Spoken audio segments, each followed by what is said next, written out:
After 15 years in the NASCAR Cup Series, Clint Bowyer is hanging up the helmet and heading to the TV booth next season.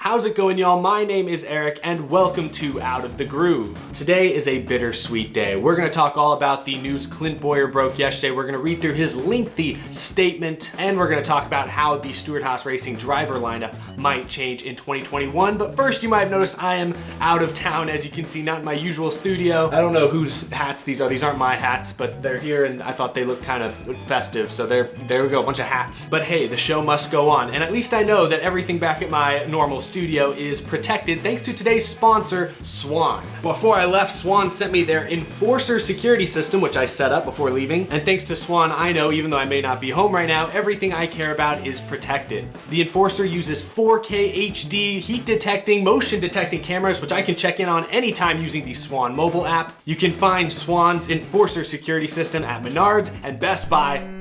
Oh. I should have known he'd try something.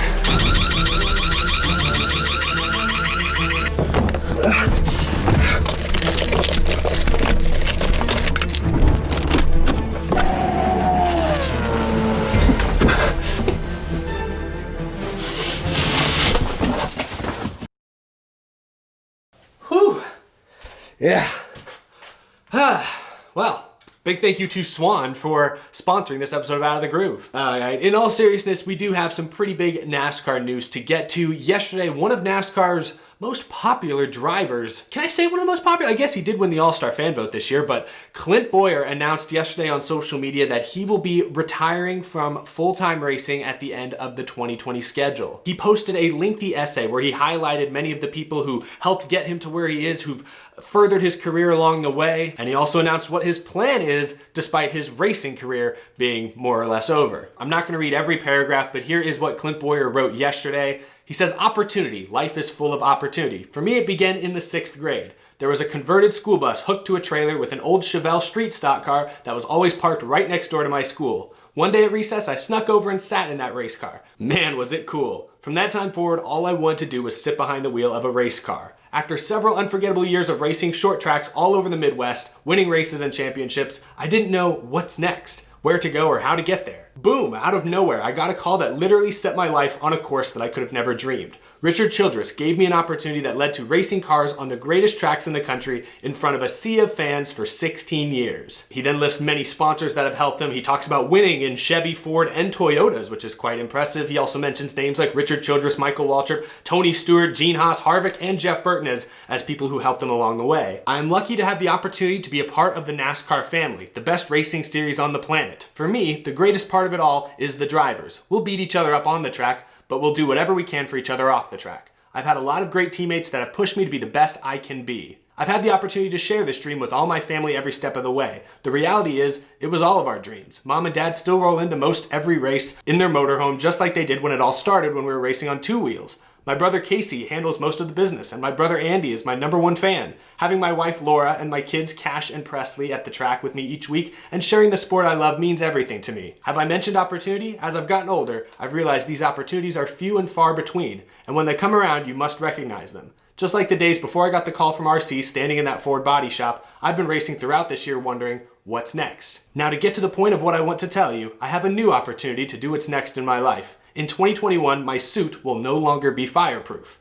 I will be joining the Fox booth on Sundays.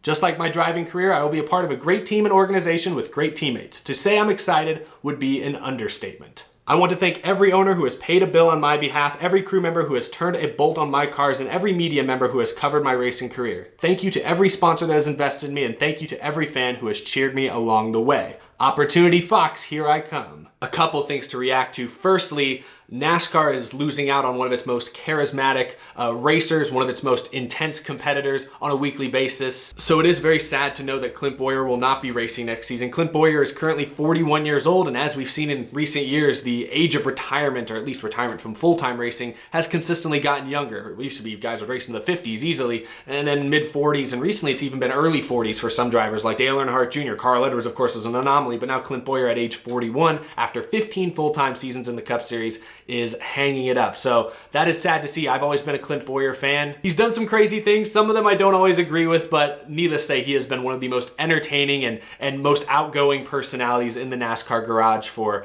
many, many years. So it is going to be sad to not see him competing on a regular basis. Now, Clint Bowyer does have 5 more races to go in his Cup career, of course, and he is still in the playoffs and would need a pretty big weekend here at the Charlotte Roval to advance to the round of 8. But if we look back at Clint Bowyer's roughly 15-year Cup Series career at this point, he's currently a 10-time winner. His most notable season was easily 2012 with Michael Waltrip Racing, when he won 3 races that season and actually finished second in points. And if not for the Jeff Gordon incident at Phoenix that year, he very well might have been in contention for the championship late in the race at Homestead. Clint Bowyer is also an 8-time winner in the NASCAR Xfinity Series, and he won the 2008, then I believe it was Nationwide Series championship running for RCR. That was back in the day when drivers could run full-time Cup and full-time Xfinity and get points in both. So Clint Bowyer was the 2008 Nationwide Series champion. Clearly a super talented driver. Like I said earlier, he's a talent and also a personality that will be missed on the racetrack next season and beyond. So definitely sad to hear that Clint Bowyer will be retiring at the end of this season from driving. This comes just a couple months after he said publicly that he would like to keep racing beyond this season.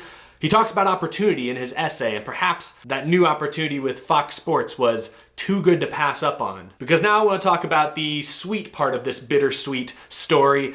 Clint Bowyer is heading to the Fox TV booth next year, and we are all thankful for that, or we all should be thankful for that. Clint Bowyer is going to more than make up for the character that Darrell Waltrip took with him when he retired from the booth after last season. Because I'm going to be brutally honest here, the Fox booth this year of just Mike Joy and Jeff Gordon and Larry Mack occasionally chiming in wasn't cutting it for me. It was stale, it was low energy, it was dry more often than not. Clint Bowyer is going to bring some much needed energy to that Fox booth, and I think we're all going to love what we see next year. I mean, Clint Bowyer is going to add he's going to add humor, he's going to add some silliness from time to time, just like Darrell Waltrip did. I don't want to compare Clint Bowyer exactly to Darrell Waltrip. He's going to bring his own spin to things, but Darrell Waltrip, for the 20 years or however long he was in the Fox booth, he was the personality. He was the Charles Barkley of that booth. And with him gone and Fox experimenting with a 2-man booth, it was just lacking of all personality. I love Mike Joy. I think he's fantastic at his job, but his job is not to bring in personality. His job is to tell the story on the racetrack in as entertaining a way as possible. And Jeff Gordon in the booth has been fine. I think he's gotten a lot better, but his job is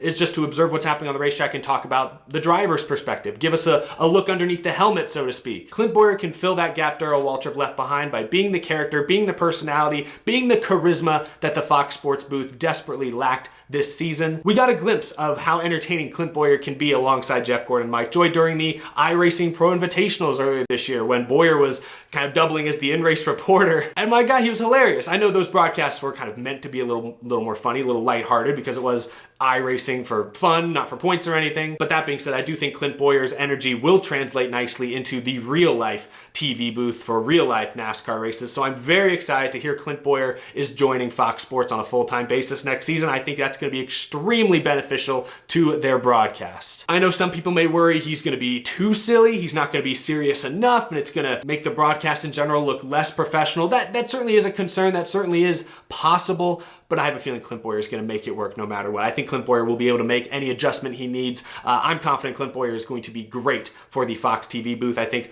this time next year, the vast majority of reviews of the Fox booth will be positive for Clint Bowyer's involvement with Jeff Gordon and Mike Joy. So I'm extremely excited to see what he does in the TV booth next year. But yeah, like I said, definitely bittersweet, because it is sad to know he's not going to be racing next season. But now we have to talk about the third big thing. How does this relate to silly season, which continues to roll right along? This week alone, Daniel Suarez has announced a new team. Wood Brothers are keeping Matt DiBenedetto in the 21 for another season. So now the 14 car for SHR. I would say a race-winning capable car for sure, and arguably a championship contending car is up for grabs. Now, honestly, there are only a couple of names that I think are likely to get the seat, and there's one clear front runner. Early in the year, of course, some of the speculation was that Kyle Larson might get a shot at that seat. That was before all the stuff that caused him to get suspended. Even since then, I think Tony Stewart likes Kyle Larson quite a bit, but it sounds to me Kyle Larson is going to Hendrick. I expect that announcement probably probably sooner rather than later. Something crazy might happen, but it sounds likely that's going to happen. So Larson more than likely is not an option. The only other driver I could think possibly landing that ride is Eric Jones, just because Eric Jones at least has a couple pretty big wins in his NASCAR Cup career on his resume, and he's still young, he's still relatively cheap.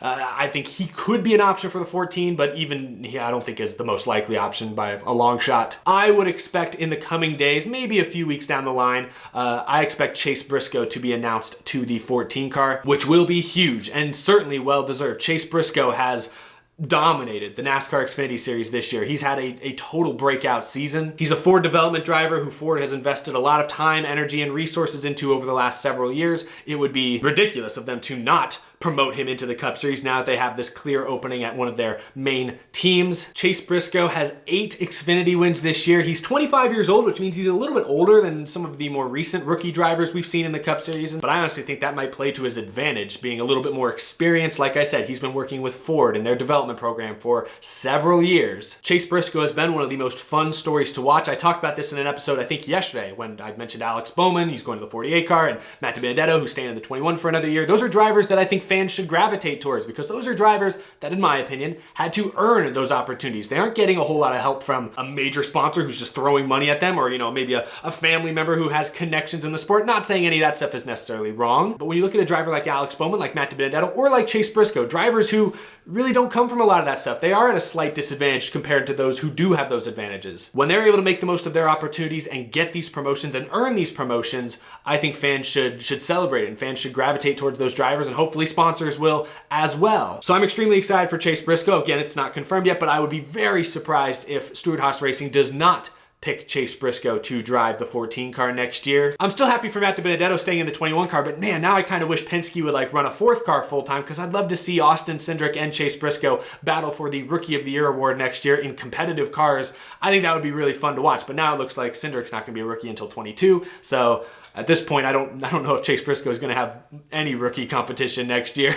But I'm super excited for Briscoe if this opportunity comes to fruition, because if he gets the 14, he's going to be a playoff contender next year. I don't know if I'd pick him to make the playoffs. I've said this before, but while his 8 wins this year in Xfinity are super impressive, and I don't want to discredit that in any significant way, I just can't help but think about the fact that Xfinity is not as competitive this year as it was last year or the year before. Last year, you had Christopher Bell, Tyler Reddick, and Cole Custer dominating, and Briscoe was racing last year full time, and he got a win. He had 1 win last season. Still not bad, had a decent season, but he was getting beat by Bell, beat by Custer, beat by Reddick, all those guys. He was getting beat by them on an almost weekly basis. So now that they're gone, and now that RCR is short a car, now that all that competition is out of the way, I mean, I guess I would have expected Briscoe and Cindric and some of these other guys to start nabbing wins. Gregson, Burton, they're all winning races this year. Not because they're not good, but I think it does help that the competition is a little bit weaker this year in Xfinity. Just a little bit. That's not a knock against Briscoe, guys. I'm telling you, Briscoe's going to be good next year. He's not gonna suck. I think he's going to be a serious playoff contender next year if he ends up in a Stewart-Haas Racing car, but I just want people to be prepared. I think Briscoe will be good next year. If I'm Tony Stewart and Gene Haas, I would certainly put Chase Briscoe in the 14 car next year. I like that he's a little bit older for a rookie driver. I think even Clint Bowyer was 25 or 26 when he made his Cup Series debut. So this could work out really well for Chase Briscoe and Stewart-Haas Racing. I'm really excited for him if he gets this opportunity, but I guess we'll have to wait and see if an official announcement comes down sooner rather than later. But I have a good feeling Briscoe will end up in the 14 car. Just all signs point to that being the most obvious choice, which would be a great fitting end to this season's dramatic story that has been Chase Briscoe and the 98 car. So excited to see what comes of that, but there you go. That's my reaction to this sort of heavy news on from yesterday afternoon. And a big thank you again to Swan. Again, you can get your own Enforcer security system at Best Buy and Menards, keeping my silver play button safe while I'm on the road. Thanks a ton to them for sponsoring this episode. That's all I've got. Be sure to subscribe if you are new to the channel. Follow me on Twitter and Instagram. And of course, a huge thank you to my fantastic Out of the Groove Patreon supporters. I couldn't do this show without your tremendous support. Got an exciting guest lined up for the show. Should be up tomorrow. We'll be talking to Daniel Suarez about his new announcement this week, his new race team for 2021, and a lot more. Really excited to talk to Daniel in tomorrow's episode, so you'll see that very soon. But that's all I've got. I'll see you all then. Take care. Have a great rest of your week.